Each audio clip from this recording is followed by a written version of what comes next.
welcome back to my channel. It's lunchtime, it's early September, and it's 32 degrees, maybe 33 degrees. So it's hot here in Kong. Just doing my usual look around to see if anybody's, just around. Welcome back to the channel. Here I talk about life in the context of career, finance, health, etc. as a Gen X person, and the need to take control of it. I'm going to attach, maybe not initially when I post this, because I'm going to post it away from my laptop. That sounded very, very old. I'm going to attach an article I wrote on the idea of never underestimating the value of a regular paycheck. And the reason why I'm writing that is, or I wrote it, was it just reminds me of this idea that everybody has this concept that people think that they have to be an entrepreneur, that they have to be their own boss. Don't get me wrong, sometimes people are inclined that way, sometimes it's forced upon them, as it was for me, but never underestimate the power of a regular paycheck, because that is quite a thing. You don't realise it, how much security you get from that. And people will say, you don't need security. Security is a handcuff. And it's almost like this new conversation that people are having. This idea of, you have to escape from the man. You have to escape from, you can't rely on your employer. And don't get me wrong, you probably can't rely on your employer. You can't rely on the system. But you shouldn't feel forced into doing that if you don't want to. You shouldn't be forced to decide to be your own boss if that's not really your thing. Again, unless circumstances dictate.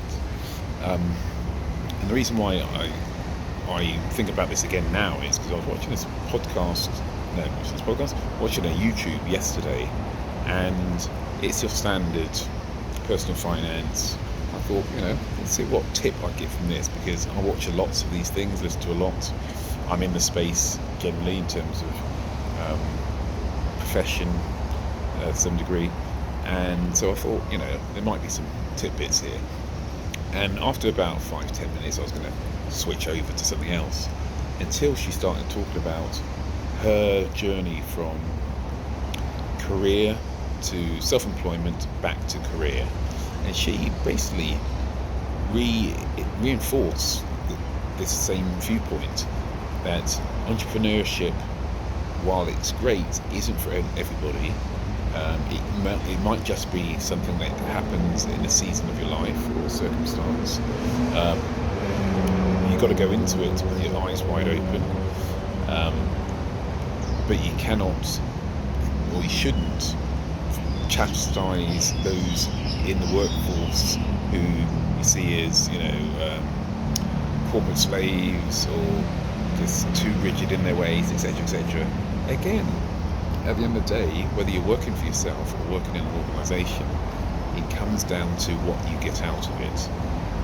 A lot of what you get out of it is monetary, no doubt about it, and very clearly at work, a regular job gives you a more reliable monetary input. Then there's things like community.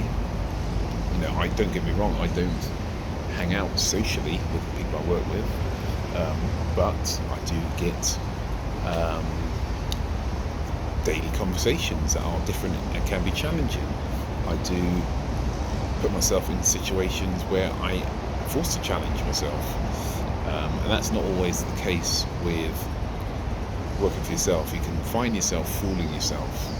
I did that for a while I was working for myself. So yeah, I don't think that we should be in this world of completely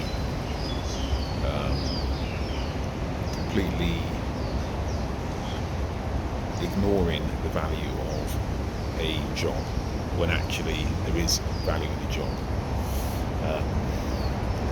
And I look around here and think, I don't mind, which might sound like faint praise, as in I don't mind what I do. But this idea of following your passion for your life, it's a little bit kind of scary when people assume that everybody's passionate about what they do all the time. No, it's serving a purpose, and don't get me wrong, I do expect to work for myself again.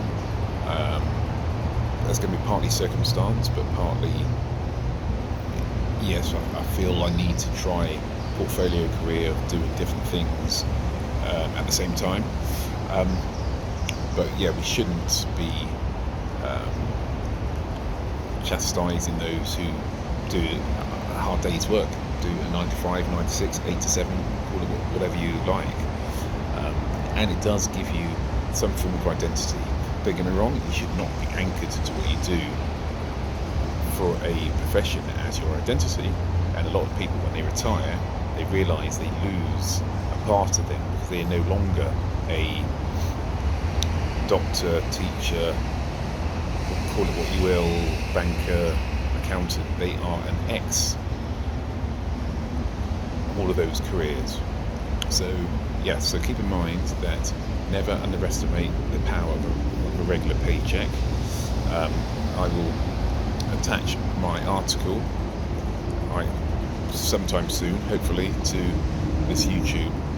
But again, it's quite an important message that there is value in the 21st century in working. I know there's this kind of clarion call by certain people, maybe not just Gen Z, but a lot of people who think that, you know, life's too short, why are you wasting your time in work?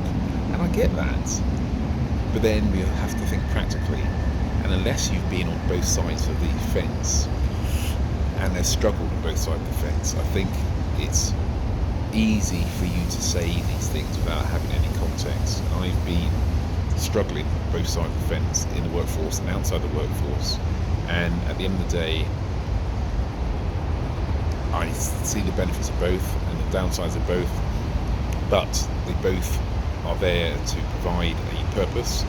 Financial purpose is definitely one of those things, so don't ignore the value of working in a 9 to 5 in a corporate setting. So yeah, this is just what I was thinking about today. I still plan to talk about some of my side hustle initiatives. Someone was asking about how to,